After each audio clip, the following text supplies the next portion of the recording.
name is Steve Stockman, and I'm a member of the Four Corners Committee, and I'm also the minister of Fitzroy, the church you're in, and I am astounded at this moment in time because on Sunday at 11 o'clock,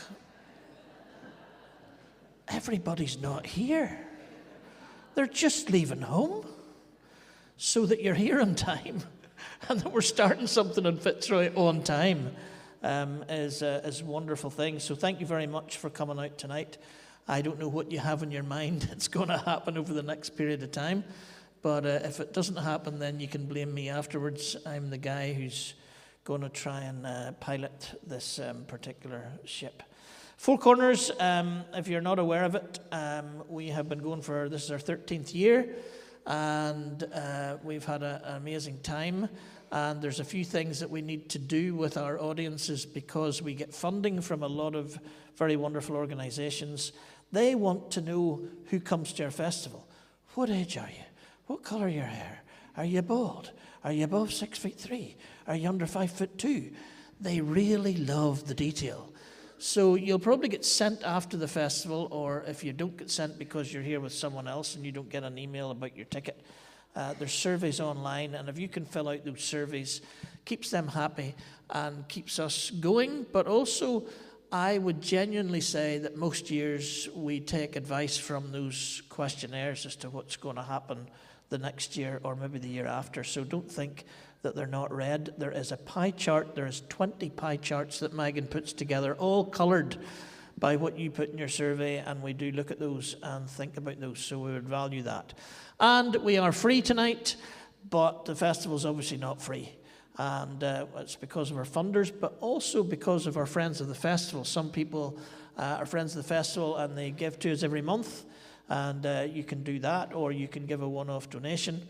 And if you do that tonight, that would be wonderful. And the way I see that is simple. If you think tonight wasn't worth anything more than free, well then go home and pay free. But if you think you got something from it, then why not give something that you think that tonight that was worth? And that would be great if you could do that. We would appreciate it very much. Toilets are all out here, but I wouldn't just walk up through this way. If you're at the back and you walk round, you'll find them. They are advertised. I suppose directions and signs, not advertising for toilets, out round here. But if you're around this area, you could sneak out there and we'll not notice you as you go, or we'll pretend we don't. Anyway, I'm delighted about tonight because of who we have and how it's come about. We've had this in conversation has now been going for about 10 years, and we've had some amazing people that we've had a chance to talk to, and I get that chance, which is great. And tonight we have two people that I think are going to give you all kinds of ideas of our theme for this year, which is home. And I originally chose one of them that I'm going to introduce second, so I'm not going to mention his name yet, because he writes about home.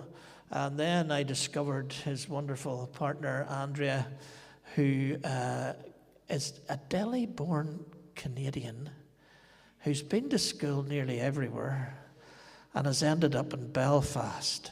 Now that's a story. But if you're not aware of Andrea Montgomery, she is quite the artist herself, playwright, director of plays. You may be aware of her play The Trumpet and the King just a couple of years ago here, and that's been doing the rounds. And in March, there is Nuala McKeever has a play in the Lyric, directed by, guess who?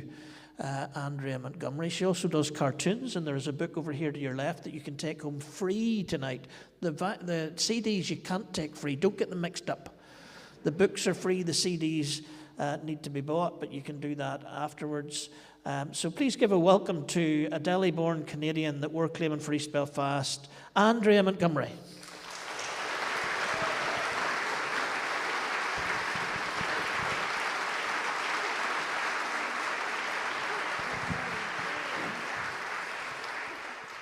Do you know where they told you to sit, Andrea? Because I've forgotten. Right there. Fantastic. It's tricky. Very tricky. It is tricky. Yeah. I get to be backstage. Not tonight. I've got you up here. Yeah, that's interesting. we better not start. We better introduce himself first, and then we can start talking about all that stuff. Anthony Toner has been playing the festival for 11 years, not every year by any means. Anne McMurray introduced me to him, and we got him for an In the Round with a poet and a songwriter way back in Duncairn. And then he came back with Damien Gorman a number of years ago. I love his songs. My favourite song of Anthony's is a song said people can be a pain in the ass. When you're the pastor of a church, to get home and put that on, it says, if people were a journey, you would slash their tires in the driveway. That just eases my mind immensely. But songs about cousins, songs about Belfast, songs about Coleraine, songs about love. I think he's written one of the best love songs I've ever heard.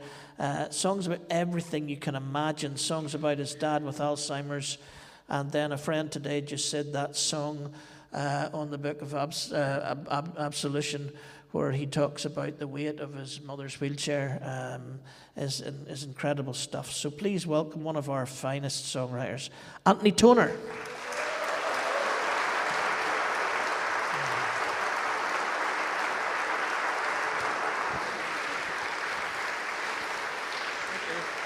Sing!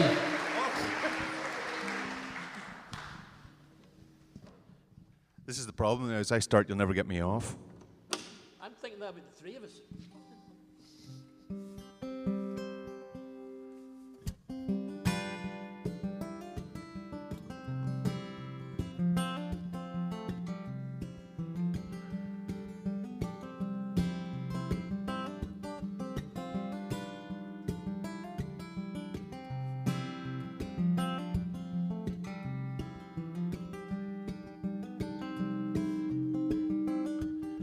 Me and Elaine, we've been hanging around in what was once Sailor Town, drinking cheap red wine by the light of the Belfast moon.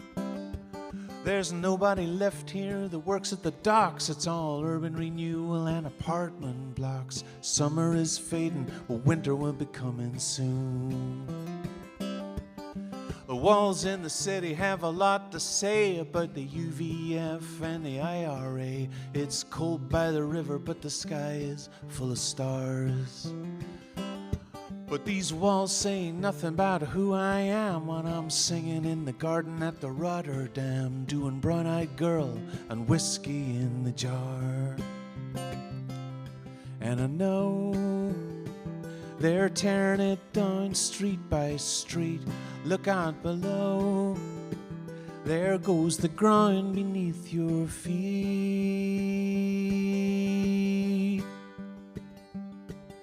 Elaine's mother thinks I'm some kind of crook. She meets me at the door with a dirty look.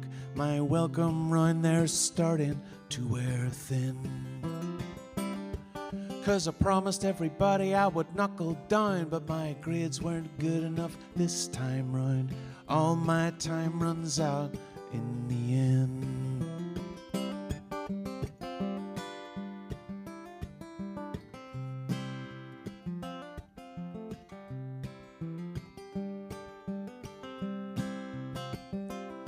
And I know they're tearing it down street by street.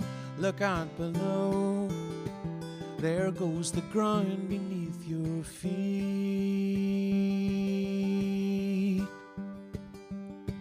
Me, I can't wait to be rid of school, but Elaine's got a place at Liverpool. By the time September comes, she'll be gone.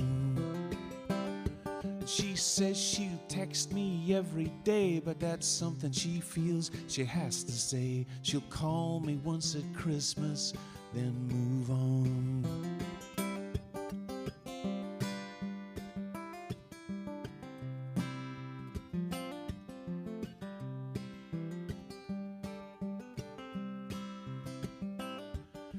Me and Elaine, we've been hanging around in what was once Sailor Town. Thank you.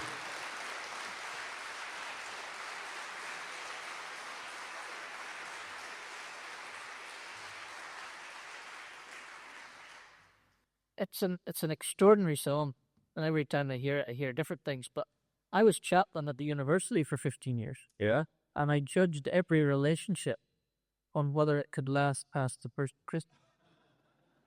And you have it in the song, and it's so true. We reassured. I know most of them. Scarpered. And in fact, if they lasted that, they were probably on the married life ahead of them 30 years, maybe. So there's so much in it, and I'll come to you in a moment. I'm feeling a lot nervous tonight because I know Andy's work very well. I don't know Andy's work very much at all. And those who know me best at this say you're far better than the people you don't know. So Andy, to probably just sit around there.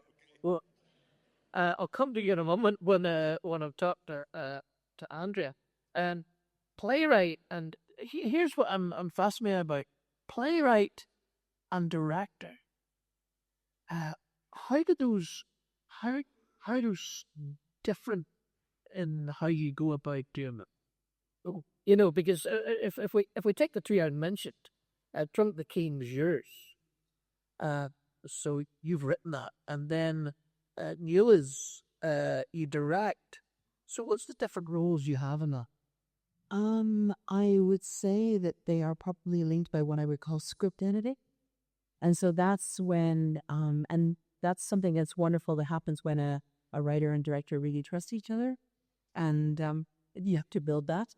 I'm just laughing because I'm remembering the first day ever I worked with Dula. She had this massive raw script and we went off to work somewhere. We came back into our kitchen. Do you remember me? And I walked in first and Auntie said, how was it?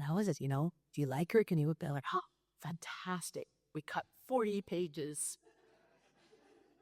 Nura came in like 30 seconds behind me. He went, how are you? How was it? And she went, it was awful. We cut 40 pages.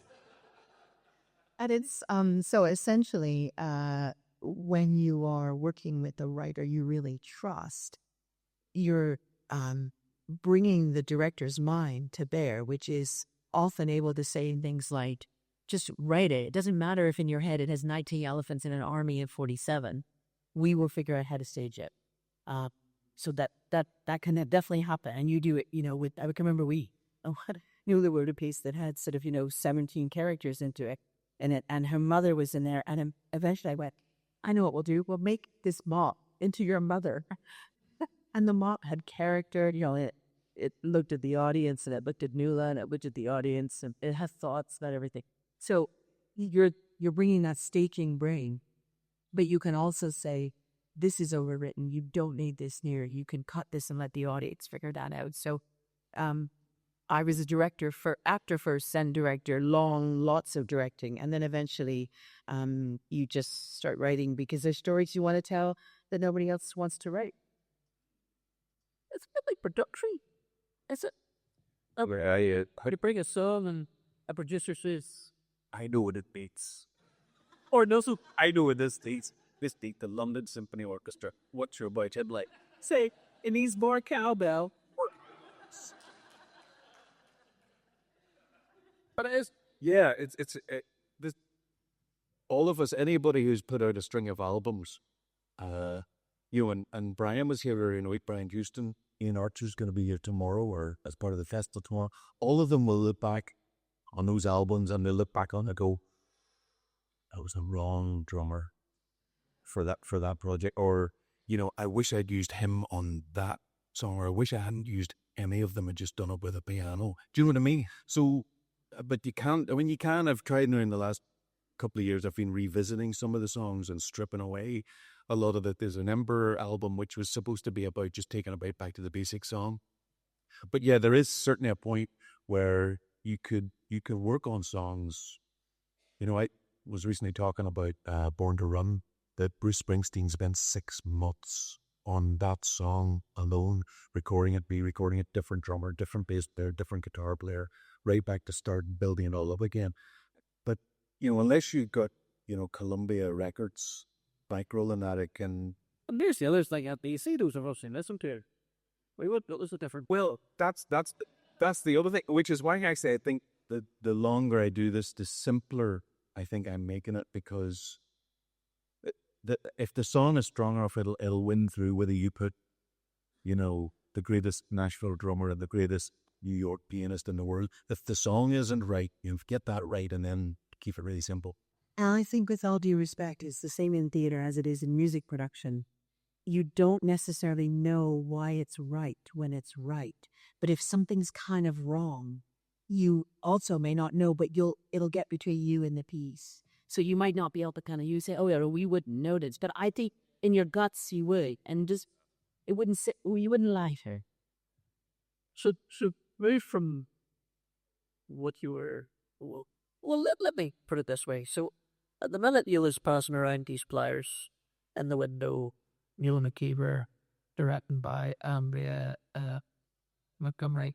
How much will you be there every night directing the lyric? Oh no. Have you? Will you? Because that was one that was done before. It's been got. So is your directing done? No, it's been done a number of times, but I'm going to do about 3 days with Nuala. I did a kind of a day or two right around Christmas, and then I'll do about 3 days with her. And that's more like if any of you cook, if you cook the same recipe again and again without checking the your own notes or the cookbook, you can start to sort of put too much sugar in it and it gets claggy, or you don't do enough of this or that. And it's just the director's job when it's a remount with that is just to kind of tighten all up and be like the gym coach, kind of going, no, those sit-ups need to be faster. and that's what you're doing essentially. But what has happened is all the challenges, questions isn't answered. You're just reminding the actor of what the answers were that they found. Trumpet in the Keen. Where did that come to you from, Earl? That was The Trumpet of the King is the story of a real black artist called John Lank, and he's the first black artist that we have an image of, and he was a good friend of Henry VIII when Henry was a prince. And I seen the note where John writes and asks, Henry came to the throne at the age of 17, and John writes and says, would you double in salary? And Henry just signs it with a yes. And I've seen that note. So it was just literally, Anthony gave me a book called The Black Tudors. I'm very interested in history, and I'm kind of interested in perhaps people who get forgotten by history, all for whatever reasons, alternate stories. And there was just a character called John Blank in it. And what fascinated me, so he came over with Catherine of Aragon when she came to marry into the Tudor dynasty. And he was a big noise in Henry VII's court. And then he stayed on with Catherine and Henry when that Henry came to the throne. And I think what fascinated me about him was that he was black, he was a Muslim, and all he had was his charm and his art.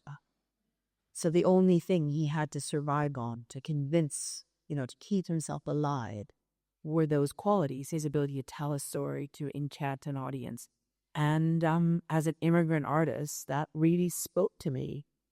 So it turned into this play. And you take it away from, has it been done away from here? It's going to be, hopefully. So it's had 2 runs here, and we're going to try and do this. We think we need to try and sell it into England. That's the next step, hopefully. Utley, I was astounded this week to discover you were 37 before you made your first solo album. Yes. Now, you were a star of the Big Ankles before that. I mean, the Big Ankles. That is the blast from the past. I mean, I'm glad you went solo because you weren't from up with great names for bands. No, that was somebody else's name. And yeah, would you think that was better? I actually wanted to call the band Yes, Yes, Yes after a favourite song of mine. But no, we went for Yap, Yap, Yap. But 37's, day for solo. Yeah, and what had happened, I think, was I had been playing for years in pubs, and I'd played in country dance bands and all kinds of stuff like that. And over the years, I started to write a few songs, but it was one of those things like, I have a couple of songs, I have a few songs lying around, And then after a while, I had about 4 or 5, and I thought, I had that thing, as you approach your kind of late 30s, you sort of think, Cover him up.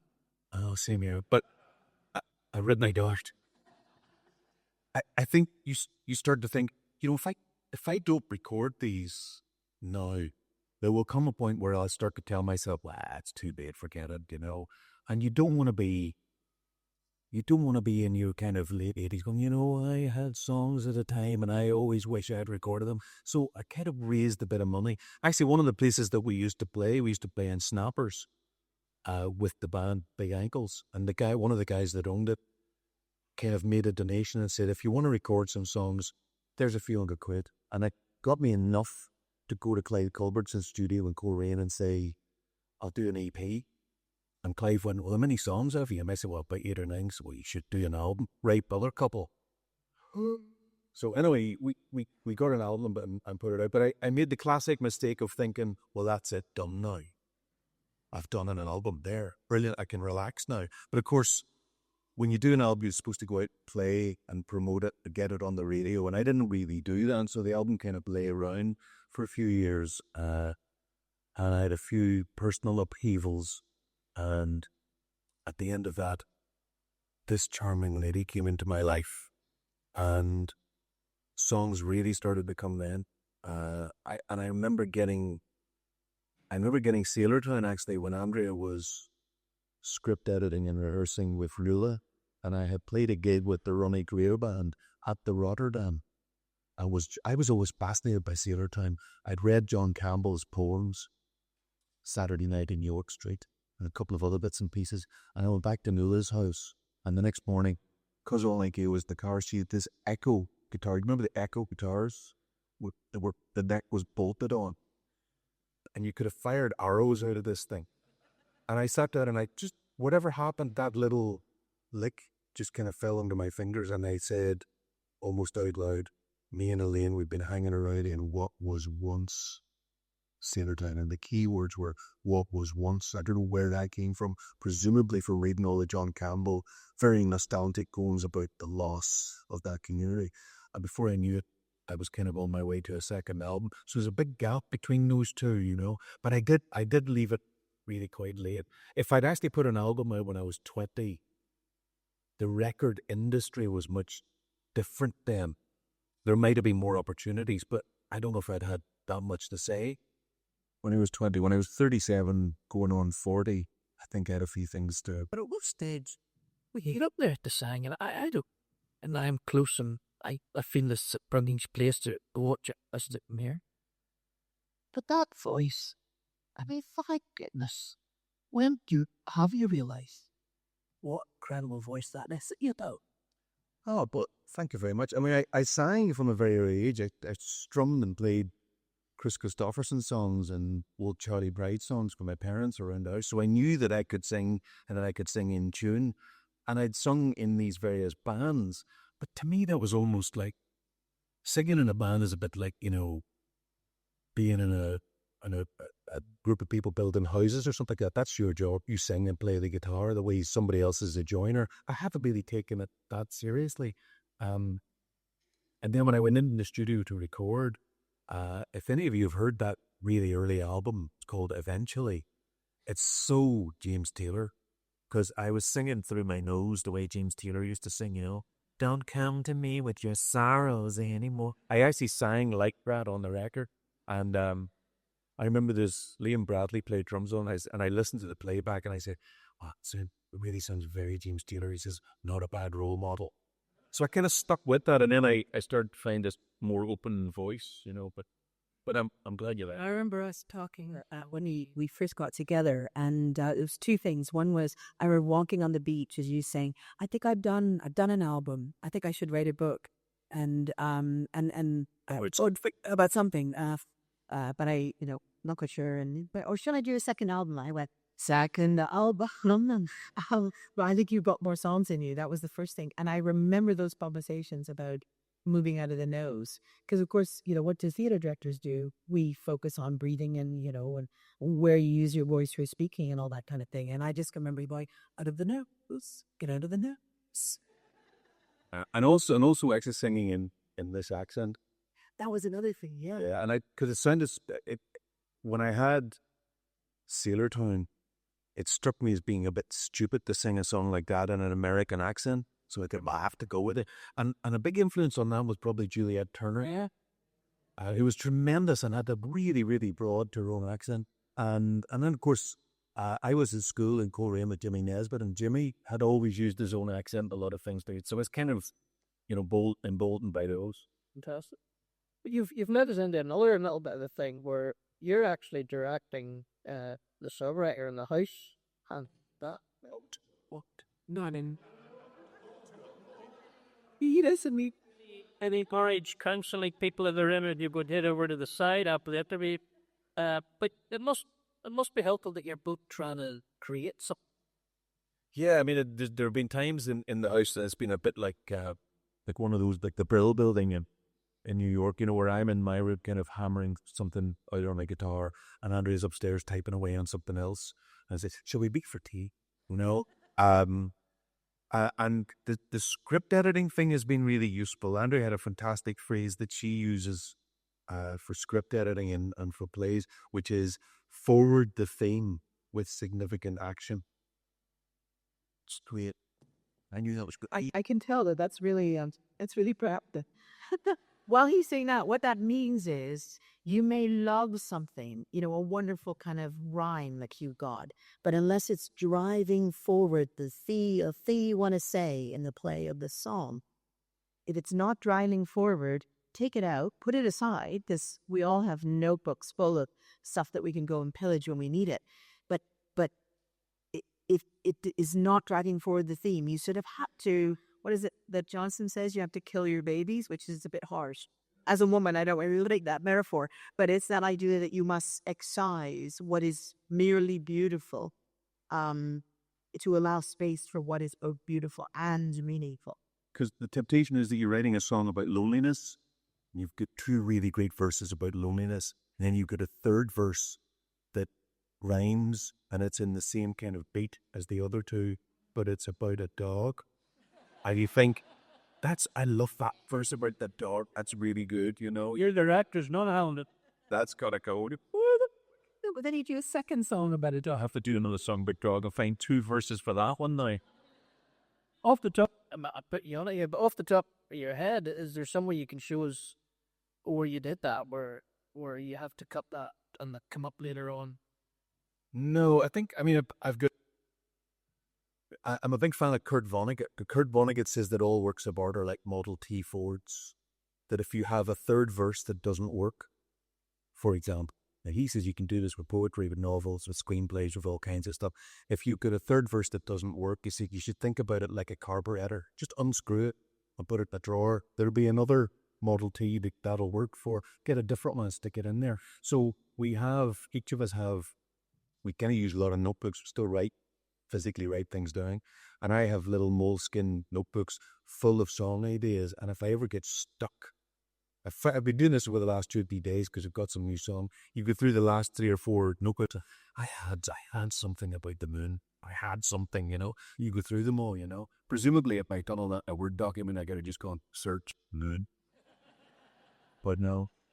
But I can remember Anthony wrote this song called "The Only Child in the World," and I obviously hear the really raw demos. And I remember that you came home with it, and it had everything on it. Oh, that's right. That's production, though. Yeah. Oh, yeah. Well, so it was production question, not a script, not a text question. And I remember just going, "It's not the song needs to be raw. It needs to be empty." And I'm normally not quite that fierce, but I remember really fighting, and he was very accommodating. It was not, we had daily discussions. But I remember thinking this song has to be, and how it was in the demo, and that survives now in the one that's on the album. But the little piece that I brought, for instance, to bring from Trumpet and King, that's actually something that got cut out of the play. It's a monologue that I love, but it just wasn't. The mess didn't ask it to be cut, though. Just a case. Kisses are revenge cut.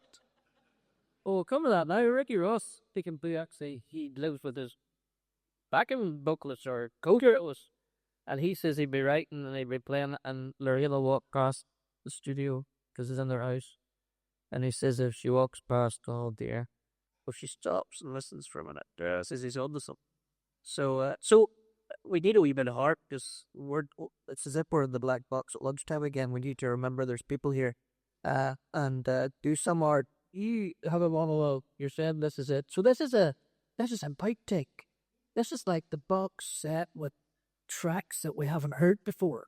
So we're going to release. This is unreleased, previously unreleased. So tell us, first of all, tell us why you come out. Because there's an adage in plays and films which is go in as late as possible. So you as the writer have to know all the backstory. You have to know all the iceberg is under the water so that, for instance, if something happens, you know the character's reaction, what they're going to be. But you don't have to have all of that in the script. You have to write it, that you don't have to have all of it in the script. And so this particular character was a showman. And I was very clear that he told great stories at court. I was imagining, I don't know how many people have heard of the Arabian Nights and Scheherazade. So she tells story after story every night so that the Sultan won't kill her. And she leaves the end of the story until the next day. So he spares her for one more day and one more day. And that is a story that has its origins in this culture that this man is from. And so he had these stories. We didn't need them in the end. You can go in late, start much later in the relationship. You already know Senri. They're already, in their story. But this is one of the stories that he tells. So all you need to know about this is that in 1492, Granada was taken over by the Reconquista. It was the last Muslim kingdom. And there was no battle. It was handed over peacefully in exchange for something called a Proclamation of Universal Tolerance. And that meant that children of the book, Muslims, Jews, and Christians, were all allowed to worship in their own way. And that lasted 3 months. So this is the story of, it's called How I Learned to Eat Ham. I was 13 years old when I learned to eat ham. By then we had 7 years to see how it was done. 3 months after the proclamation of nothing will change and it will all be fine in my home city of Granada, the Jews were expelled. They just said, all of you, out. Convert or go, you have till August. You may take no gold, no silver, no weapons, and no horses with you. Some say 40,000 left. Some say 80. A lot of property went very cheap, let me tell you. Thousands couldn't make the departure in time or couldn't bear to leave, so they converted. After all, we were all children of Abraham, right? Muslims, Christians, and Jews, all children of the book, the one God, so it was just a slight step to the left. But the Christian zealots at court weren't satisfied. They started to say that the Jews who converted weren't really converted enough, that their motivation wasn't pure. They weren't truly Christian, and this made the Christians anxious, so they started testing people. And in order to avoid interrogation, torture, and such, the Jews who were still sort of Jews, who said they were Christian, started eating ham. Ostentatiously, frequently, in public. A public ham-eating frenzy, in fact. You can imagine the scenario. Suspicion is building about Dr. El Sephardi, and his rivals are jealous. So they spread the word that he's still a secret Torah lover, and then they rush to tattle to the church strongman, who accost him in a tavern. But lo and behold, when he turns around, he's got a plate in one hand and a large piece of half-eaten jamón ibérico in the other. Cojones del porco! Ham! That's all right then. He must be a Christian. Pork prices went through the roof. Converts were eating ham with everything. Christians couldn't be seen to be left out, so they went at it too. When our turn came, 7 years after the Jews, thousands of us, including my mother, knew just where to shock. My family as court entertainers converted immediately. That was stupid. We should have converted earlier, when no one was insisting. We should have thought about the impression we were making. I threw myself into practice on all my instruments. I wormed my way into the youngest princess's entourage, Catherine. We would all sit on the shaded balcony that had belonged to the emir's mother and had been my home before it was Catherine's, and I would play, and they would all sew. Servants would bring snacks, and I was delighted when the princess told her ladies to invite him to join her in nibbling on almonds, figs, at slices of ham. Music and ham. My first defenses were woven from music and ham.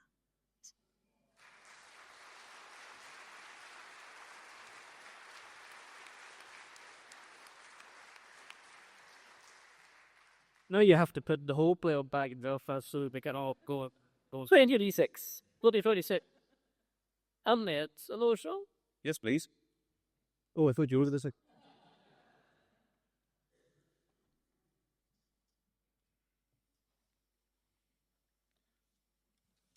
was a special request for this one. It's the gloomiest thing I've ever written.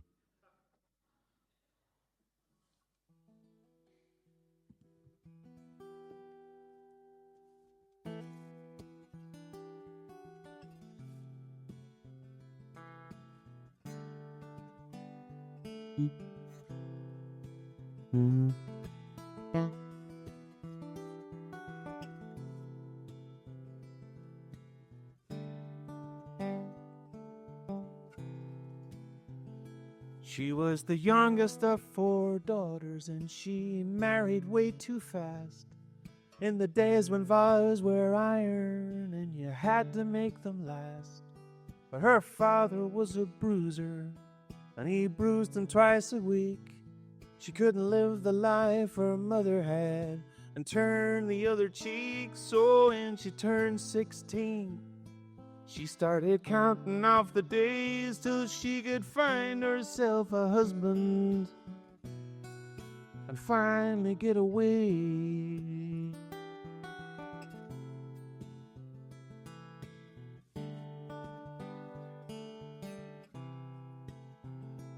He was a farmer with big farmer's hands, and she met him at a dance.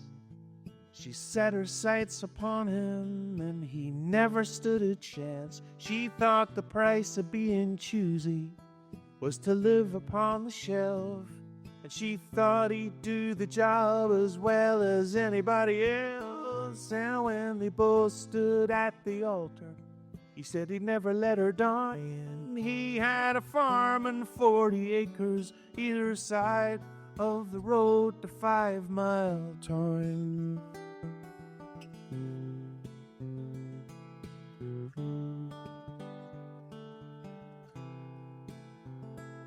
The first year the river burst its banks and half the countryside was drowned. All the food that he had planted lay and rotted in the ground, and he'd come home at night exhausted and lie dead between the sheets. And she'd lie all night and listen to the roaring of the beasts, and it was dark as being lost and never found. You wouldn't even know your eyes were closed or open on the road to 5 Mile Town.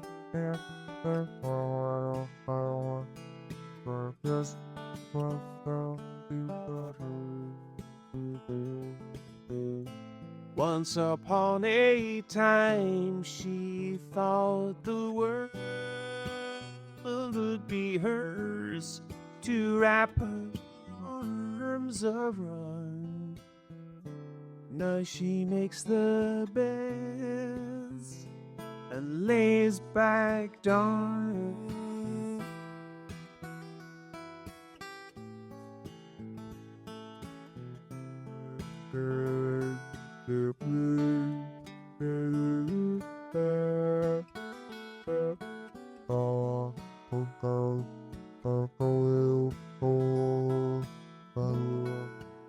She drew a disappearing heart when there was no one else around, on a steamed up kitchen window looking out on the road to 5 Mile Town.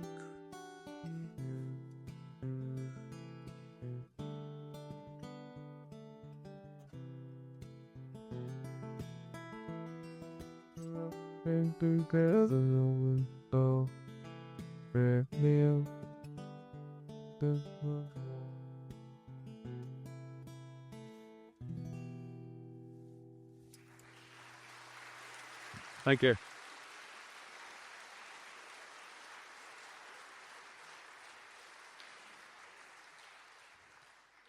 discipline myself not to ask too much, but what wasn't my time? Just the right? I think it's the word. The word 5 Mile Town's an amazing word. I had a book of poems by Tom Paulin called 5 Mile Town. And Tom Paulin's work didn't really speak to me that much. I read the poems, and the poem 5 Mile Town's quite powerful, but the book of poems wasn't kind of a big favourite of mine. But it lay around for ages, and I kept seeing the word 5 Mile Town. I thought, wow, that's a great, get that in somewhere. And I don't know where the road to 5 Mile Town, I think something about it had a rhythm to it that I thought I could get the road to 5 Mile Town and get something to rhyme to that, you know. Isn't there a great, isn't there an incantation of the something? Oh, yeah. Soccer clock or 5 Mile Town, 6 mile across, 7 mile round. I mean, that's like a kind of spell, isn't it? It is. You don't want to be brain on when you're saying that.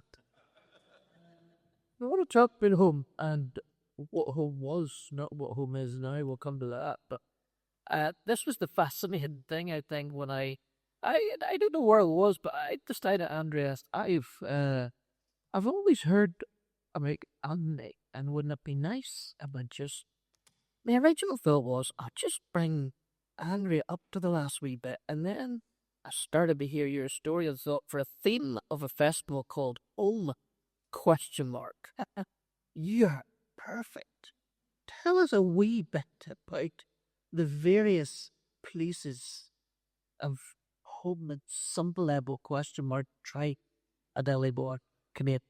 I once heard an expression which I since use, which is to describe people like me, which is that we are what's called a third culture kids or third culture individuals. And the definition of third culture individual is that your parents are from somewhere, maybe the same place, maybe two different places. They can go back there because they were raised there. And people will say, what about you? I don't know where you're from. And they find each other and they have you in the third country. So you're not from the place that they're from. You're not from that country. You're just born there. And so you can never go home. There is no home. And so therefore the question of what is home is a constant thing. How do you forge a home? How do you bargain for a home? How do you, what was it, the thing? Home is a place where when you go back, nobody can throw you out. And we talked about that, today. So my particular quick story is Canadian parents working for the Canadian Foreign Service had me in Delhi. Our postings were Delhi, Canada, Thailand, Canada, Switzerland for the UN, Canada, Jakarta, where I did my secondary school and my international baccalaureate, Canada for university, over to Britain, my father's last posting to do what I thought was going to be PhD after doing undergrad and master's. And I took my savings for my PhD and put it into my first show. And so I did 12 years in London and then running a theatre company. And then I was trying to parlay my way into the next step. And I'd run a rec theatre in England. I'd worked for a West End producer. And I was thinking I need what's called a mixed economy venue, which is a venue that not only receives shows, but also creates and puts them out there. And the Riverside had a bit of money. They had 5 years actually of money. And were offered a 5-year contract. And I thought, the world is your oyster. We chose the Riverside Theatre Coleraine. We are all thankful at the particular but Center of the university. yeah. And I remember I made a pact with myself because I never lived in a small town. And I thought, okay, if I'm going to go to a small town, it has to be for a set amount of time. I have to have an access class and there must be a university there so that there will be the life of the university. I just wasn't quite prepared for the full effect of Coleraine. But, Lando, and what stage, because you talked about that and we go through that very quickly, and you talked about home and not really having a home. At what stage of your journey, what age were you when home started to become a question for you? I first remember it challenging when we went to Sopron. So I would have been 7. So that was a new language. And I can remember just feeling uprooted. And so that would be, what do they say? The Jesuits say, give me a child with the age of 7 and I'll make him mine for life. So I'd had that life, lots of moves. And at 7, I kind of went, oh, this is hard. And then when we came back from Switzerland, I was tectonic with rage. So I can still remember what was on my plate, where I was sitting when my father said, we can leave Ottawa and we're going to go to Jakarta. And Ottawa, for anyone who has relatives there, in the 70s was a small, cold, narrow. That's sadly Korea to me. But the radio don't know. What a terrier. So it was, I can remember just it, and then it began to get difficult. And then you just kind of try to figure out how to negotiate it. But I think it's no coincidence that, I'm sitting here with the story of an immigrant and artist in my pocket. Because it must be there in the influence of your life. That whole issue. I don't want to push our issue, our thing, but you're the one who must have been. So when you're doing any art, is it something about Journey's the thing next year, and we maybe need to have you back. Must be the experience of. Yeah, you question. All of us have certain particular, and preoccupations will come up in any walk of life or any interests that we hold, and it will be forged in who we are as children and how we're brought up. But that's definitely an ongoing theme, and that feeling of, what happens when you become invisible? What happens when nobody stands up for you? What happens? You have to go into the dark place as an artist to find the joy and the acceptance and it's negotiating those two things. So it is definitely a key theme. And then the other thing is that I must admit, I love writing love stories. So when you come to my place, there's often some big thumping romance in there. I really am fascinated by why we fall in love and what we love and who we love. And that's in the broadest spectrum, our God, our partner, our family. And it's probably linked to what makes us at home in our skin, Yeah, we're not finished with home yet. Just that part of it will bring you to the home of East Belfast.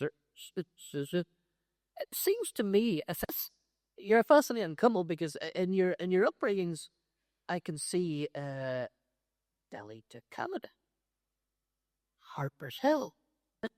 It's almost like you're in this, what I call coming from Ballymena, the 3.5 mile universe, where everything that you think and do came in that 3.5 mile space that my parents literally led them and thought about everything from it, and you grew up similar to that.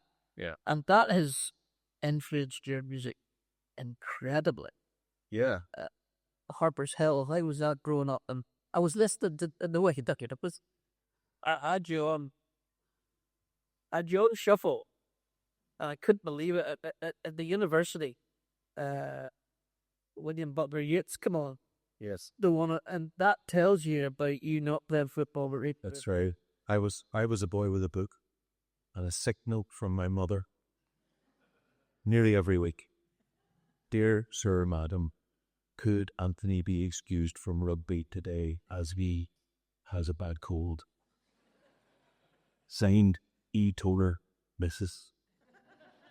And, I hated that. I hated the rugby thing, and I hated what it did to people when they were, the guys with the rugby. It was, Coleraine was an interesting place to grow up, not entirely easy. I had a strange background. This deserves a wee bit of explanation. My mother was Presbyterian, and she converted to Catholicism to marry my father. As they say up in Coleraine, she turned with him. She wanted to marry him, and she became a Catholic and took the vows and was confirmed and all the rest of it. And this would have been early 60s. And that was a move that probably wasn't that good an idea in Coleraine. in the early 60s. It's quite a tough town. It still is quite a tough town in many ways. And what happened as a result was that my parents became very, very cagey about where they went and what they did. There were certain bars that they didn't go to, certain clubs that they didn't join, and they became very stay-at-home. Apart from, they would go out to certain dances in certain places with other couples and stuff like that. And the other thing that happened that not a lot of people know about me is I am an only child, but I did have two sisters who were born either side of me and who died in infancy. One, this is Amanda and Lavinia, and I don't know which came first and who died of what first. One of these little girls died from an infection that got into the hospital in Coleraine, and another one was born with a heart defect and lived until about a year and 2 months or something like that. So what happened was, as far as my mother was concerned, I then became this kind of golden survivor child who must be protected at all costs. So I was never allowed to play football with those boys or climb any trees or go in deep end or ride my bike up there, you know. So as far as my mother was concerned, she was never happier than when I was at home, keyword, at home, upstairs in my room with the guitar, trying to learn James Taylor songs and Randy Newman songs, or reading my books. And that was where I escaped. Even when I went to school, when it came to break time, I was a Colerainense. Thank you. It's a warm welcome since boys had come to expect the world over. I was a Colerainense. Then even when it came to break time, I would just go to the library and go to the poetry section and just hide in there. Because I was one of only 4 Catholics at that school. Now, I don't want to say that I was ever pushed around or bullied at school, because I really wasn't, but I was worried about it. My mother was full of, you keep your head down, don't be tangling about anybody, don't be saying about you. There was a lot of that in my upbringing, and it made me quite a solitary, bookish, you know, living in my head kind of person. So, It's just don't help me doing a little. I know, so I worked on him. Yeah, but to survive that is easy. You could become very isolated. I'm an only child. Yeah. And I know that, I mean, COVID wasn't good for me because I still haven't come out enough to. I should know to be at the football. I could dribble around everybody. But to become as social as you are, I mean, that's quite a thing. Well, I had, at school, I had a very small group of friends, maybe 3-4 people that I was really tight with, and that I'm still in touch with. And sometimes that's all you need.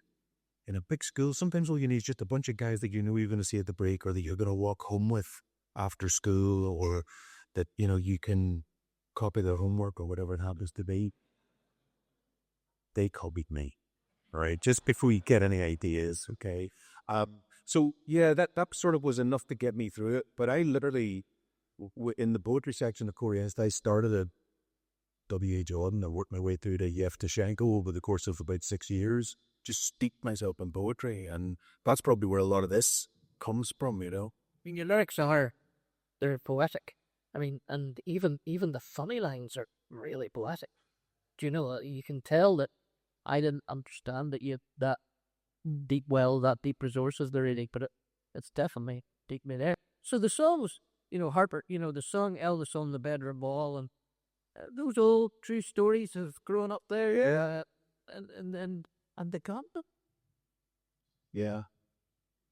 Did you get reached to Compton? Was that true? Still, I did. But I can't talk about it in front of yeah, I did get handed a gun by somebody. I think it was me and a friend, and we were obsessed with guns. We'd watched all the war movies. We knew the names of all the pistols and Lukers and the Brownings and all that stuff. And I was fascinated by tanks and guns and grenades and war machinery as a kid. I used to go to the library and take out books on weapons. It's really weird. I just could spend days in this. Really? I used to be able to identify, some guy would pull a gun on a Western, and I go, well, that's the Colt 45. It was the later one with the repeating clip or whatever. So I was obsessed with all of that. And I think this was somebody, I'm not going to say too much, but this was somebody who was kind of connected with the family. And I think somebody, maybe my mother had thought, give him a gun, it'll scare the life out of him, and he'll stop all this nonsense, you know?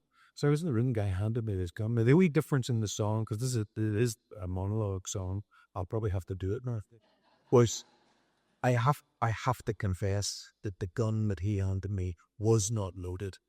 But a song about an unloaded gun is so boring. So I had to use some poetic license with it, you know. But yeah, that actually happened. And it was... Anybody here ever actually held a gun? Nobody puts their hands but in Northern Ireland. That's too many to make me feel safe.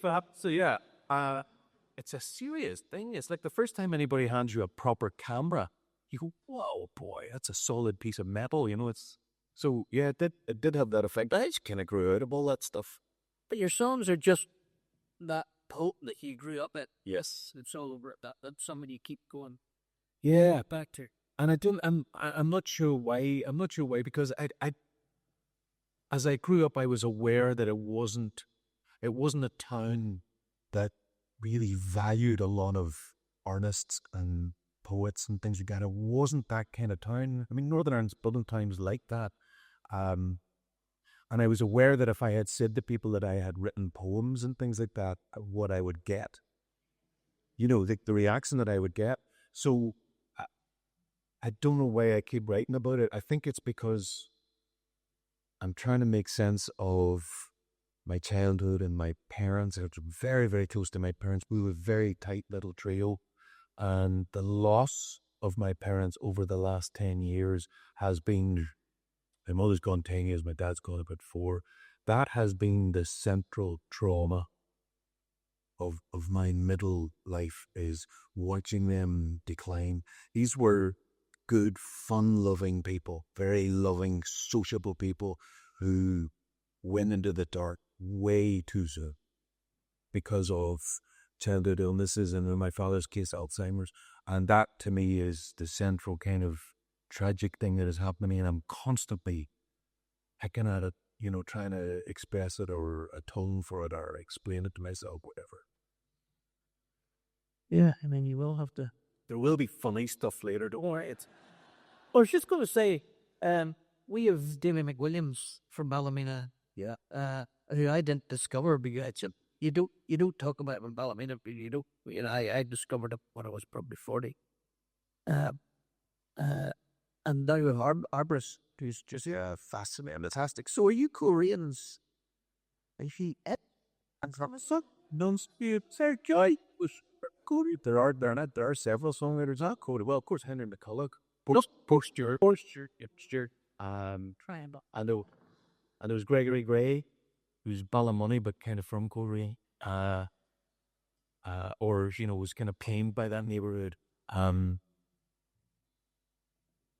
when I was growing up, the bands that I loved the Extremists. I'll have I looked to work Bonnie? Probably, actually, yeah, it should be reissued. Earl Walls, there was some great songs on there. There was a lovely band called Mighty Shamrocks, Mickey Stevens, great band. And Mickey wrote amazing songs, great lyrics. He was a big influence, more than the others who were writing what I would call pop material. You know, I love you, you love me, that kind of material, which is great and was really spiky. But Mickey Stevens was writing about, you know, Coronation Street, and he had a song about a Mexican fisherman. He said, and I get up every morning and I go down to my boat and the sky is so blue and there's not a single reason in the world why I should feel as good as I do. I remember thinking, wow, who is that guy? Where did he come from? He'd made up this character and written about him. So he was his influence. Another song in there. Shall we? I take it. Surely, you want me to do the one about the pistol now? Okay. Some song. Actually, that'll lead me. Yeah, that'll lead me into two monologues in a row. Oh. Yeah. Actually, that'll lead me. Yeah, that'll lead me into two monologues in a row. Oh. Yeah. Right.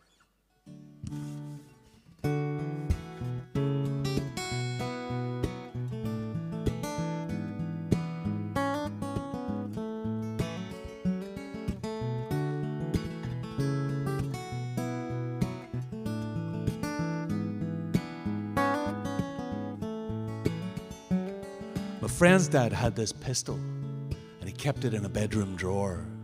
Now, this was life during peacetime. I don't even know what he had it for. It wasn't even in a holster or any kind of presentation box. It was just lying in this drawer between his underpants and socks. Now, he checked the safety catch and he squared up like a man, and then he told me it was loaded, and he placed it in my hand. My friend had seen this all before, and he sat at the foot of the bed. He knew when his dad was on the rum and coke, it would sometimes turn his head.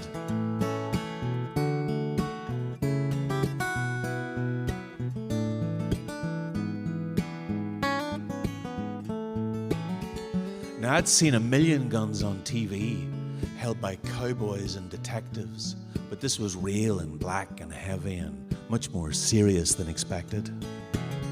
But I pointed it at the wardrobe, and I practiced looking grim, and then I waved it at the curtains and gladly gave it back to him. His wife was absolutely furious when she found out what he'd done. I mean, come on, a grown man and two 12-year-olds in a bedroom with a loaded gun. She knew better than he did how teenage minds unfold, how if you hold a loaded gun, it's something you never quite unhold.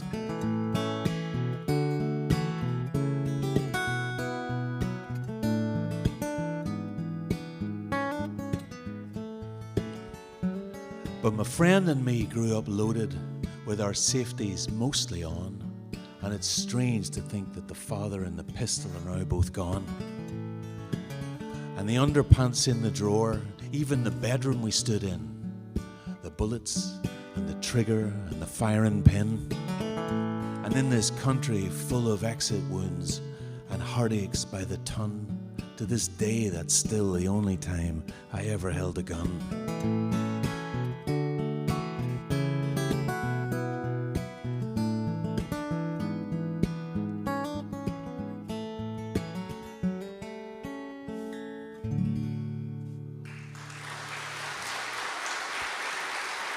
Thank you.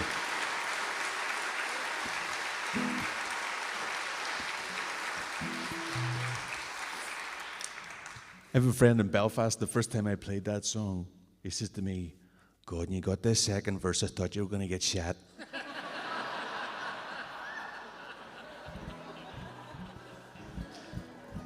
Because you could, in songs about guns in Belfast, people always end up getting shot. This is for Steve. This is my Harpur's Hill song.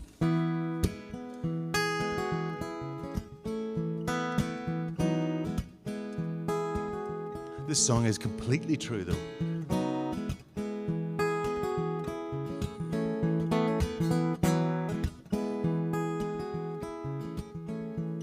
In the 70s, in Harpur's Hill, when I was still quite small, this big poster of Elvis Presley went up on my parents' bedroom wall.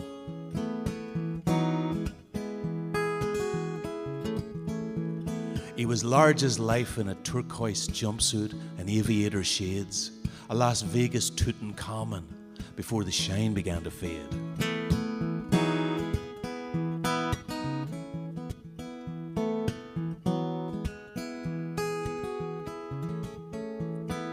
He walked towards the camera like he had someplace to go. You'd swear he was walking past their chest of drawers on his way to do a show.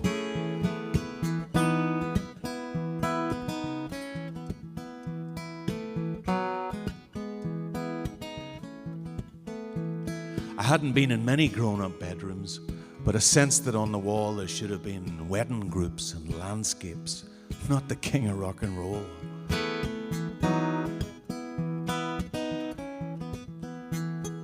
I've no idea how it got there, how that decision had been made. Maybe a gift from some family member, and so it had to be displayed.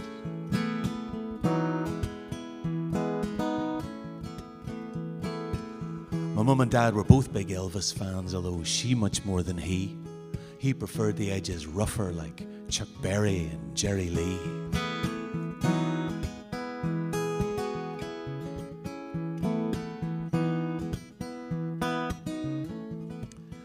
So these days I wonder how he must have felt as each morning came around. to wake up there in Harpur's Hill and find Elvis looking down.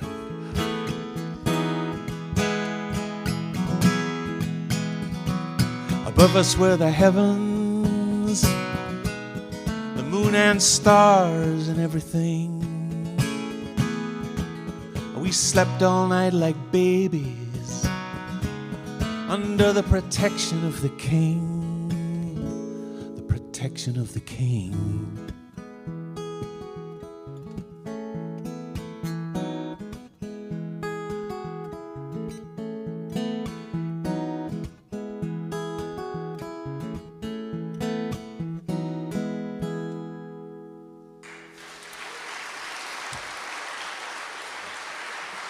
Thank you.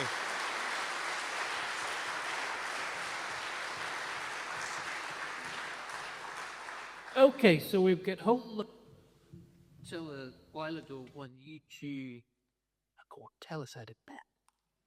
It's a good story. I'm hoping so. So I thought, I remember interviewing and the Post Coleraine at the Artistic Breakers Post at the Riverside. And it was a horseshoe interview with 14 men. And there was one wee woman in the corner and taking go. And I thought, they're never going to give you the job. But they did. They offered me the job. And I thought, I'm kind of fun. And then they began 3 years over to straight it. And I just picked up, I came with my suitcases from London and picked up at the airport by the chair of the board. And then one of the 14 men, I can't remember which one. And they said, well, it's a beautiful sunny day. I didn't know that was quite rare. Beautiful sunny day. Why don't we stop in the town and show you the pedestrian area of town? It'll be really nice. And I thought, yeah, great, lovely. I'd really like that. So that's what we did. We left my suitcases in the back of the car, parked, got in it, and we were walking down the town. And there was this gentleman in the distance coming towards us. And the chair of the board kind of leaned over and said, this man's going to be extremely important for you to meet. No way. Absolutely. I swear. And it was because he was editor of the local paper at the time. But he was the very first stranger that I met when I took the post at the Riverside. Wow. It was meant to be at the do. And there was no other arts organisation that got the coverage that the Riverside Theatre was. Hey. So, you can't leave us on the street Coleraine. There's a few bookshops there in Worcester's up here, and I'm wondering, well, where are you going next? So, it's also very kind of romantic and victoric. And so I was thinking, okay, I have done 3.5, 4 years running the Riverside, and I think I've taken it as far as I can. And I was looking for my next job. And then my good friend Anthony, who got whose marriage had split up, I was chatting with him, and he kind of went quiet when I said I was thinking of leaving. And we sort of had a talk, and we went for a walk at Dunluce Castle, and he said, I'd quite like, you're going away to Canada for 4 or 5 weeks. I'd quite like to take you out when you're back. And I thought, oh, I love him as my friend, but that might be really nice, actually. And so we were just climbing up towards our cars, and Anthony, you're going to beat me for telling the story. And Anthony said, Don't. I see that you saw it coming on. He said, do you think you would marry me? And I say, probably yes, but I think I should go on a date with you first. Says, Mrs. McWard, oh, thank you to team up the executive office at Belfast City Council. Well, when you know, you know. Yeah. So we're in Coda, which is I went to Canada for 5 weeks, and we ran up a 1,000-pound mobile Brodell. And so when I came home, Anthony met me at the airport. He moved in 2 weeks later, and we've never been apart. But my God, it cost us $1,000. That's all right. Good vessel. Way before contracts and all that. There was Bill, you know what they call it? Pay as you go or whatever. So tell me, it's a great spot to say because you're still in Coleraine, and you're still in Coleraine, traveling though, you're still looking away to somewhere else, and suddenly now you're together. How has that changed whatever your journey or whatever home is? How have the two of you and what your backgrounds of home is, how have you used that to create Go? I think we were together in Coleraine. By this stage, I had been in newspapers, obviously, at that point, and I left newspapers and gone to work at Flowerfield Arts Centre in Port Stewart. And Andrea was at Riverside, but was considering leaving Riverside to maybe set up a new theatre company. And we found that Sailortown had started to get a lot of airplay, and I was being asked to come up and be part of in the round shows and festivals open for visiting artists and stuff like that. And Andrew was coming up to meet, and we just ended up, our lives seemed to be that we were driving up and down to Belfast 3 or 4 times a week for one reason or another, one of us or the other. And almost as a joke, Andrea said, "Do you think we should be living in Belfast?" And then we started to really think about it. And what we did was we rented a little house on Hillfoot Street, quite close to where we are now, and thought, let's see, because I was still working in Flowerfield, let's see if we can make that work. And I was driving up and down to Flowerfield. But of course, I would go to Flowerfield and then stay over with my mum and dad, who were in Coleraine, and go to work the next morning from Coleraine. But there was a lot of commuting back and forth. But we just sort of found when we came to Belfast, it coincided with the kind of the growth of the east of the city and the partnership. The Greenway was being built. Victoria Park was being refurbished quite close to us. The festival was just starting to happen, and there was a lot of things that were happening in East, and it felt like a really good time to be there. So we just settled right into living there. Yeah, and the place that we now live in, the first night we rented the Little Brown Door on Hillfoot Street, which is in the 6 Inches in Water album. That was our little door. And we went for a walk that first night, and I saw a house for sale 350 yards away and thought, that's really nice. And of course, that's now our house where we live. But what happened to me was when I was trying to reconcile, this fantastic child, but also the slight panic of, I've never lived in one place for a great length of time. So we did 2 things. One was I set up a theater company that specializes in intercultural work. And immediately I was working in Hong Kong and Macau and Iran. And, that fed and made that a relief. And the second thing was that I checked with Anthony, that I could tell this, but I am restless because I'm used to moving every 2 to 4 years. So Anthony would move our furniture around. Yeah, that's right. We had this house in Coleraine. It was a big, Andrea was renting the property, and it was a big, like a 3-story house. And it's just the 2 of us in it. And every 2 or 3 years, we would move our bedroom up to the top floor and make the guest room the one in the middle and swap all the bookshelves and everything right. So it felt like she'd moved. And being there, a fairly little brain, that worked for quite a while. But now, what is home? And I mean, you've thought, particularly Andrea, you've thought a lot about what home is. And I mean, that is, I suppose, what our theme is. It's not about just saying it's a house that 2 or 2.4 children live in. It's something more than that. What do you think home is for you and your art and your life? You want to go first? Sure. I think it's people. And I feel that I know this because I've had 3 really significant deaths, 1 a year for the last 3 years. So my best friend based in London, my mother, and then my Thai mother. I have a Thai kind of second family. And each of them, they died like almost exactly a year of each other. And they were the guy wires that kind of held up the tent of my life. And so I have had to contend with all of that and all that, an estate and like estate makes it sound very grand. A wee shack in the woods in Quebec in one language, and then a little flat in London in another language, and blah, blah, blah. So all the business of death is hideous. But also, when you cut those wires and you cut those traditional ties, what is left?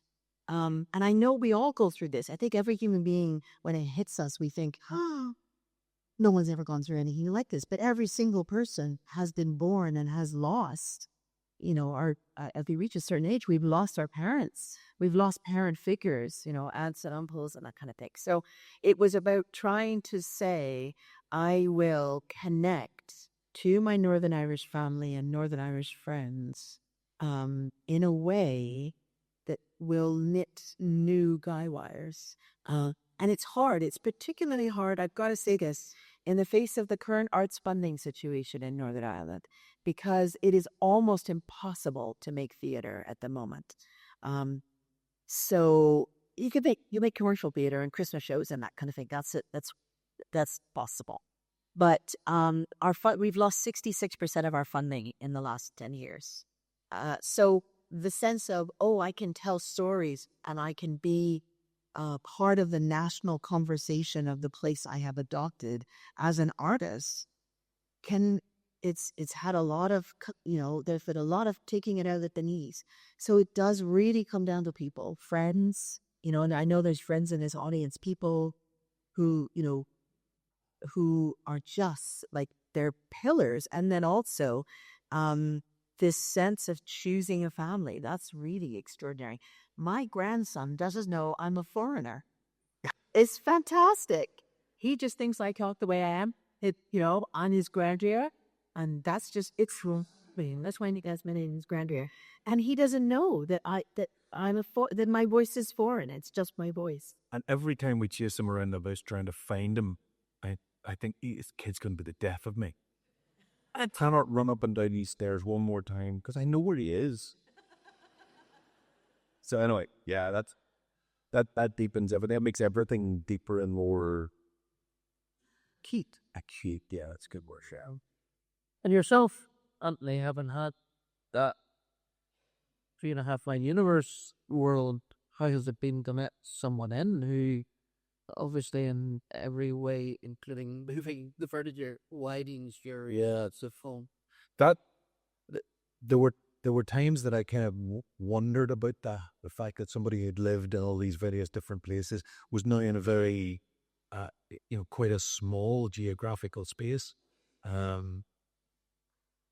But actually, that side of it seems to have kind of resolved itself again with friendships, with family, with where we live and what has been happening to that part of the city, and the other things that's been happening in the city and the other things that's been happening in the world. You suddenly think, this is actually as good as it gets, in terms of, the beauty of it. I mean, you think about it, if you live in Belfast, you could be out in the country in about 15 minutes, whereas if you live in Dagenham or, that's not so much of an option.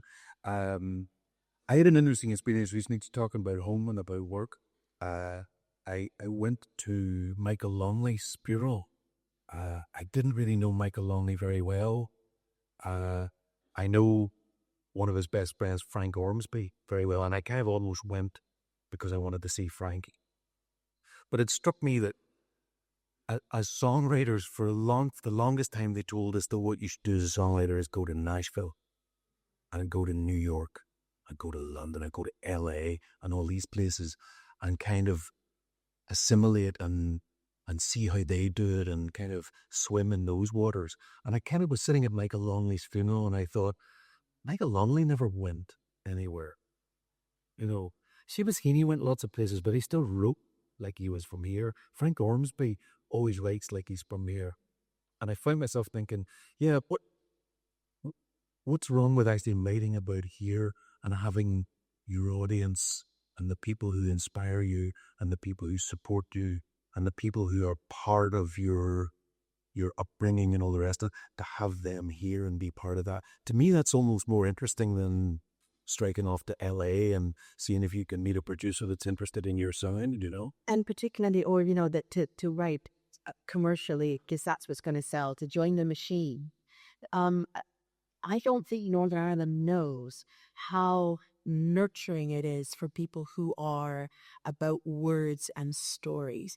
And also, you are so funny and you recognize and support the humor in other people. I worked for 12 years in London. I thought, why am I not funny anymore? I arrived here and the joke is starting to flow back and forth. And I write comedy a lot of the time. You know, it's not always, well, you could tell Baham, it's, you know, it's on the edge of colony there. And I just think there's really, you know, it's like a kind of very rich raised bed in a garden. It might not be an entire greenhouse, but boy, that loam is rich and full of nurturing stuff for artists. So this is the contradiction of the kind of what I was saying earlier about the arts funding. It's very hard to get a big play, you know, that involves 35 professionals off on its peak without arts funding. But never mind that for a moment. How rich is this place where we live? And I really love saying, I'm a Canadian Belfastian or I'm a Canadian Northern Irelander, because it is a place which I think we should be very proud of. Yeah, and what you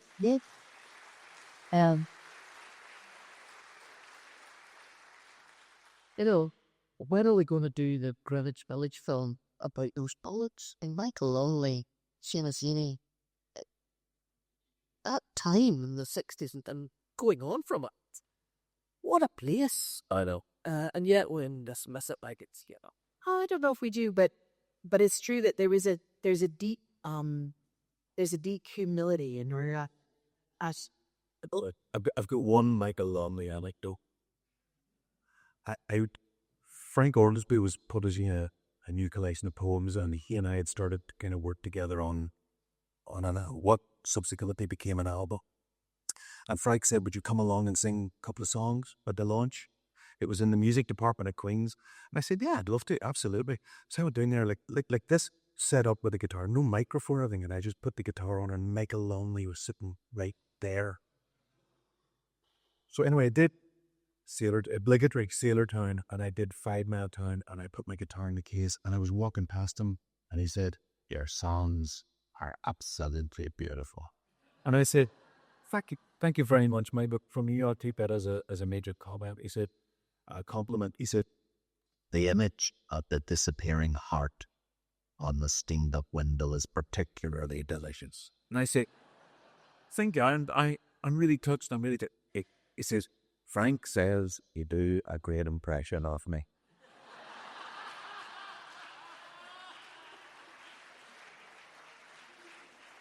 But it gets better, because then I miscalled Frank to him. I said, well, Frank's a cheapie.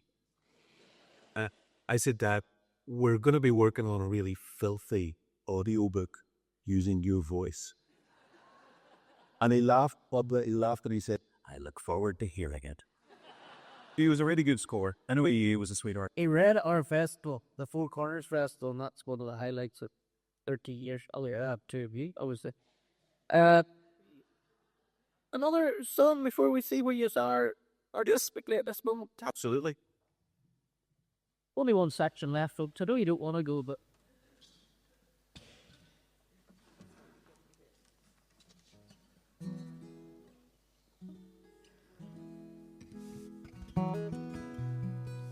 Andrea had been speaking earlier on about the Canadian connection. The little property in Quebec, we used to go over there every year. Andrea's mother would spend 6 months of the year there in the woods, right on the Gatineau River. And we would go over, and invariably that would mean painting and decorating and cutting back the trees and phoning the plumber and all the rest of it. But there's something about being able to just go down to the bottom of the garden and go into the water, the Gatineau River, 3 times a day. So there's something kind of healing about it. And it was a version of home with lots of strings attached.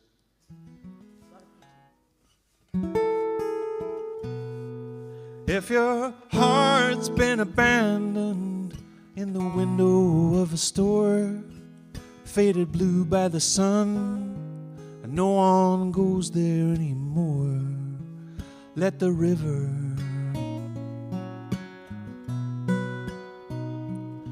wash you clean. And if you're dry in the wind and burned by the snow, if you're caught out on the road and have nowhere to go, let the river wash you clean. This is a fine, sweaty life. It's the blink of an eye. Take your troubles to the river and wash them goodbye.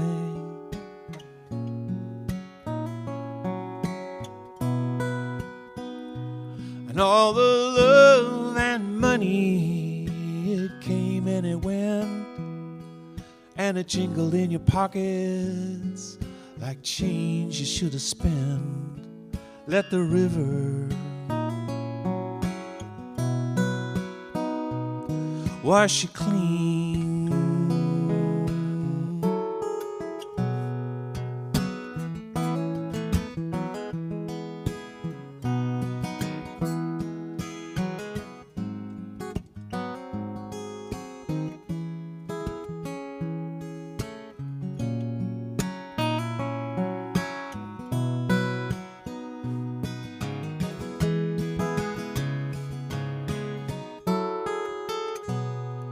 This is a fine, sweaty life, and it's over way too soon. So take time to wish on stars and look up at the moon.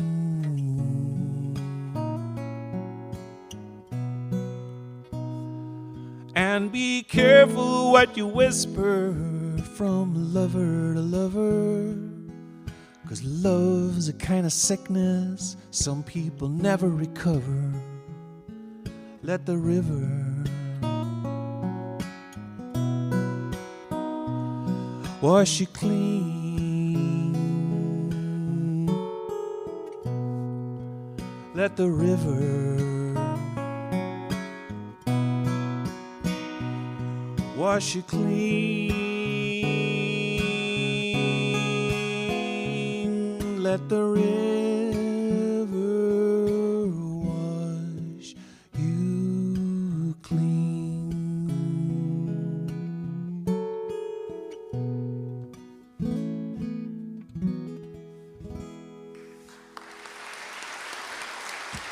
Thank you.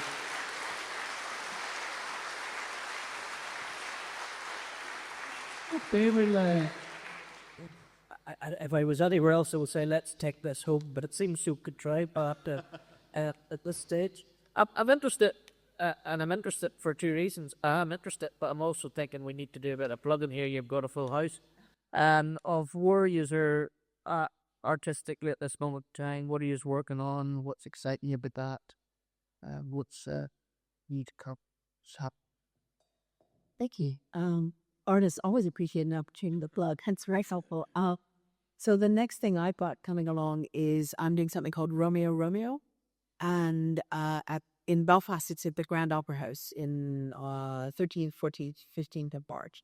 And what it is I pitched for a Romeo and Juliet, an adaptation of a Romeo and Juliet, and original text, but a kind of interesting interpretation, and didn't get funding. And my venues kind of all went, well, what are we going to do? And don't you have anything else? And I thought, you know what I really love? I love rehearsal. You cannot imagine how amazing it is with really talented actors on the top of their game in rehearsal. It's fantastic. And I thought, wouldn't it be great if I could kind of do like the greatest hits of rehearsal? So I have two teams of Romeos and Juliets, two Romeos, two Juliets, because they're not all free at all the same time. And we're going to do Romeo Romeo is basically get a nice drink or a cup of tea, and come on into the auditorium, and I will take you through rehearsing the big love scenes. Of course, it had to be love scenes for me, the big love scenes and the death scene in Romeo and Juliet. And you'll get to ask questions. What do the audience want to see? Let me show you some of the tricks and the tips and the things that I'll do. And let me show you what it looks like when it goes really badly and it's really stinky. and just have a really fun time unpicking their process and making Shakespeare, which I think he is, accessible and funny. And of course, I'm going to have a quick look at the GCSE journey that, kids needed so that we can give them something really fun that forwards that. But it's just an evening of kind of coming in the back door and sneaking in and hanging out with us and getting to kind of vote for what you want to see. No audience participation in it, and we're not going to put you on stage, but you can kind of say, I'd like her to kiss him at that point, please. And then I want to see what happens to how he plays to see it if that happens, et cetera, et cetera. So that's Romeo, Romeo, and it's touring around Northern Ireland and coming into Belfast. Oh, there you are. Something from all over Northern Ireland. Sell tickets in every corner.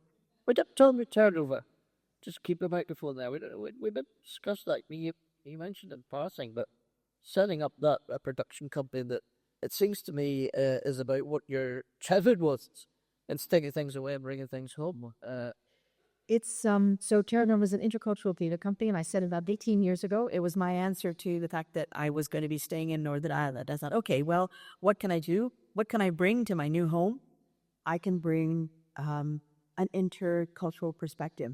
And so just very quickly, what I mean by that is I'm fascinated by where we are different as humans. So, if we all came from different parts of the world, and I said, let's be honest.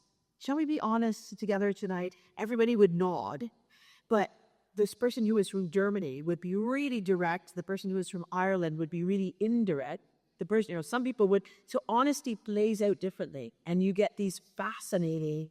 I remember seeing it with a German friend who was asked out by a nice Northern Irish boy, and he sort of came up to her and told you this, right? He kind of went, I don't know what you're doing next Friday, but there's something on at and I just thought we might maybe possibly we could maybe go together and and she just looked at him and said, no, which is I just said, I don't understand Irish. You're hinting all the time, and in Germany it's so clear. We just say what we mean, and it's true. So that whole business of I want to fall in love. But it's going to be really different if you're German versus Irish. So that's intercultural theatre often taps into those kinds of big human questions. And then the kind of devil, it's in the long grass that the nest happens. And that makes for very fun theatre. But your home in your tuna is becoming intercultural. So tonight, sorry, yes, our home is intercultural. So tonight, while we were here, my wife and the TV from Fitzroy were in there with women from all over Africa, Far East, who live here, tried to, whatever making home is, having left a home and living up and back to that home. But that intercultural theatre, that just seems to me to be here at the right time to help all of us to maybe work that out here. I'm not sure helping works. I think it has to be about joy and fun, and then if something, so we come together as humans. But I do love those stories. I love the stories of people and the kind of, the enlightenment, but also the confusion that comes from us trying to figure each other out as humans. Yeah. Are you much abuse so? Yeah. Because I was realizing that the use as we had, we've had a couple of things as instrumental and covers. Yeah. But we haven't this. Yeah, it's the longest dry spell that I've ever had.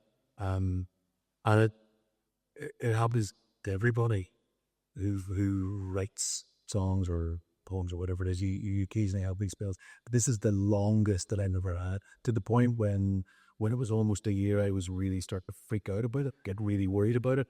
And then after a while, I thought, it'll happen, And I managed to keep moving forward I did this album called Emperor, which was all my original songs redone, just with an acoustic guitar. Well, a lot of people have said to me, I really love your stuff, but I'd like to hear it the way you do it, but just the guitars with them. Okay, well, I set a microphone up and do that. So it was almost a COVID project. And then last year I put out a little album of instrumentals called Early Riser, because a guy had offered me this wonderful guitar, and I thought, I don't want to just take the guitar. I'll do something with it that'll help him. So I recorded these instrumentals. So he basically used it for marketing for his business. So I was able to put things out, but I didn't have any songs. And then they just started to come back in the last 2 to 3 months. So I might try one of those before we finish. Do more than Mike, my boy. I say I'm being encouraged. I love that Andrew's talking earlier about the directness of the German thing, and the one that came into my head about the indirectness of the Irish is say, much as it's going to cost me, I will not fall out about it. It could be anything, you know. £40, £100, £200, what? So yes, for me, I'm now at the stage where I'm sitting with almost enough to do an album, and it's almost time to start putting microphones up at home and putting some things down. And that I'm excited about that. I'm thinking of putting this out probably early September, and I'm already in the process of trying to book some dates to go out and promote it. So I was in the Linnenhall Library last Christmas. I'll be back there again. I'll be in Ards, Armagh, Antrim, a couple of other places. Newton Abbey, yes. So I'm going to be touring, but I'm probably not going to do very much until that album comes out in September. The one exception is I've got a 60th birthday celebration coming up. You. Nobody looks surprised. That's about the sit them there. No, long story short, I did a gig with Matt McGinn last summer, and Matt went home from the gig. The wonderful Matt McGinn. I had a couple of beers and turned on his television, and there was a TV program, and there was Willie Nelson's 90th birthday celebration with all these fantastic guests. And with a couple of beers in me, he said, Anthony Toner's 60 next year. We should do one of them for him. And he rang David Hull, the promoter, and David said, I think that's a splendid idea. Who would we have? And Matt started rhyming off names. By the time 2 o'clock landed the next day, they had done the deal, and I was, you're on this, you know? So that is happening. I'm not on it, by the way, Ed. Not yet. It's gathering. It's like the rolling thunder. It's just gathering people up wherever we go. The first gig was the 9th of May, Friday the 9th of May at St. George's Church in Belfast with Barbara Dixon, Nick Holland, Ronnie Greer, Clive Culbertson, Eilidh Patterson, Kieran Lavery, Matt McGinn and this all-star band, Bridges O'Neill, all of these fantastic guests. And it sold out. It was part of the Cathedral Quarter Arts Festival. So we have added Saturday afternoon, the 10th, and that's half sold. Now, if I go on tomorrow morning and that's still half sold, You'll be wondering. No, anyway, that's that. If anybody's interested in going to that, it's all the same guests. Well, Ken Atticus on it as well, but Ken can't do the Saturday, so Ciara O'Neill is doing the Saturday. Oh yes, she's fantastic. So it's on the Cathedral Quarter Arts Festival website. It's on my website as well. That's the biggest thing that I have before this album comes. So that's what I'm up to. And just as one last wee aside before we go is I draw cartoons for fun. And I had some little books that I brought tonight, and they're just free if anybody would like them, just for a bit of fun. You're going to go and demonstrate. No, don't be silly. Do your song. I can hold on it. Did you just remind you from what I said at the start? The books are free, the CDs aren't. Don't confuse it. Yes, we have guys, Jared's saying in the door there, if you go in there and yell bed, you're in trouble, I tell you what. Okay, but there are, it's okay, just up here that you'll want to come up. Yeah, I've got 3 CDs. There's the 6 Inches of Water, which is all songs about Belfast. Then there's Early Riser, the instrumentals, and Emperor, and I'm doing 3 for 20. And quite a lot of Emperor you've probably done. Yeah, Exit Winds and Sailor Town and 5 Mile Town, the acoustic versions of those are all on that album. Think of my new kitchen. That's Keeper in Belfast, folks. Buy tickets and buy KDs.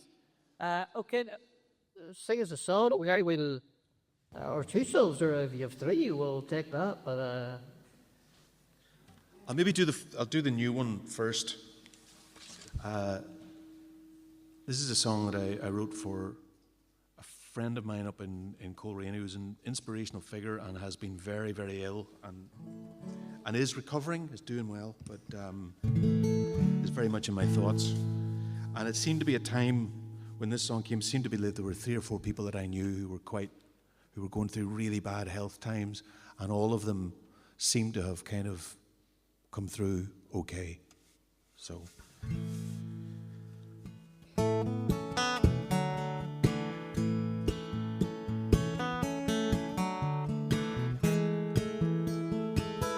Well, I hear he's been suffering, weaker by the day, and I wanna get a message through, but what can I say? I don't wanna send an email or a get well card. Who knew something so simple could be so hard? So I don't wanna post any comments, I don't wanna like or share. I just wanna throw my arms around him when I see him standing there. Tell him I was asking for him. Tell him I was asking for him.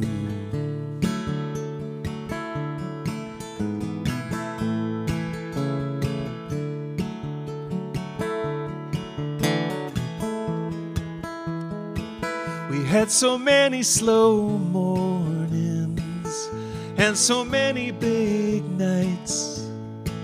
We disobeyed our mother's warnings and all the good advice. And there's a time for drinking and a time for having fun.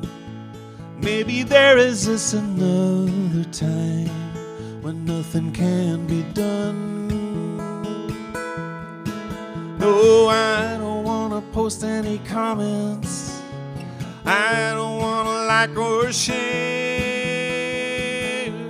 I just want to throw my arms around him when I see him standing there. Tell him I was asking for him. Tell him I was asking for him.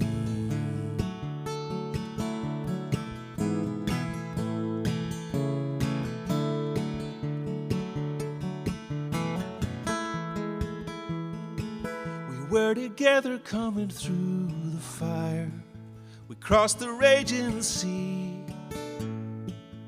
Maybe that is all there is to know about him and me. So I don't want to post any comments, I don't want to like or share. I just want to throw my arms around him when I see him standing there. Tell him I was asking for him.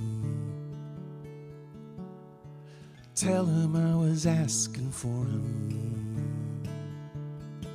Oh, tell him I was asking for him.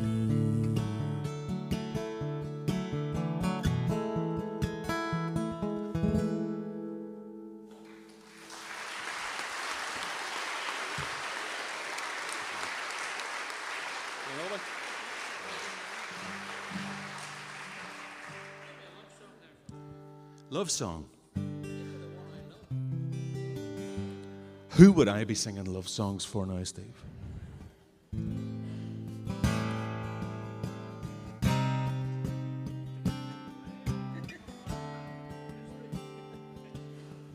Love is a religion.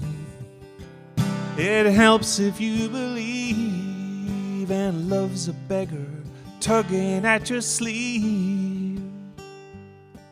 It's the hand that rocks the cradle. It's a blanket on your bed. It shines down on the living and the dead. In every love story, there's always some new thing that has to be said. Love is a metaphor for nothing but itself.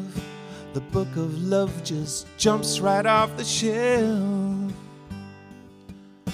Love's a kind of voodoo for all your aches and pains. When we're gone, they say it's all that remains. We should teach it to our children the same way that we teach them their names. You're the one I would have died for. You're the one I would have waited all my life for. You're the one I would have cried for. Prayed up all night into the darkness for. Love is the real thing in a world full of fakes. The right move after all your mistakes. You could sink it to the bottom of the ocean floor, but it always finds its way back to shore. I'd seen through all of its disguises by the time it stopped in front of my door. You're the one I would have died for. You're the one I would have waited all my life for. You're the one I would have cried for. Prayed up all night into the darkness for. I'd seen through all of its disguises by the time it stopped in front of my door. You're the one I would have died for.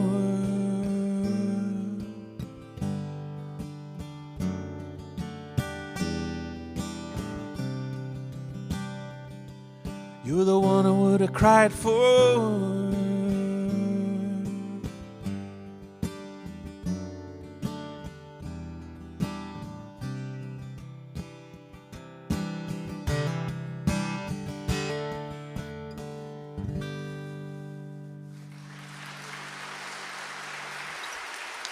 Thank you.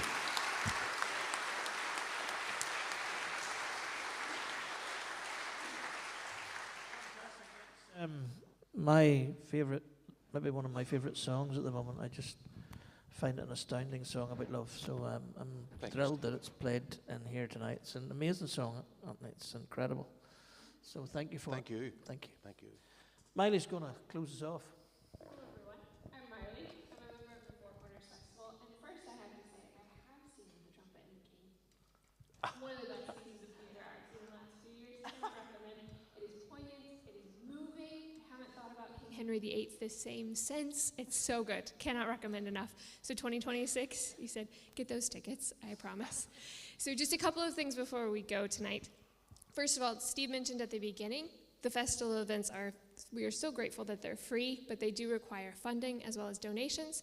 So if you would like to be a friend of the festival and do recurring donations, that would be great. A one-off donation is fabulous as well. We have QR codes. You can find that on our website. And we also have envelopes, and you can sign up to our mailing list through the envelopes as well. Secondly, questionnaires are so important to the festival. So I cannot emphasize enough, your feedback helps us make the festival what you want to see and also helps us report back. And then finally, we do have coffee and tea so we can continue to have these conversations about what home means and just think about everything that you all have shared with us this evening. So thank you so much for being part of the festival. Good night. Anthony Toner, Andrea Montgomery. Thank you.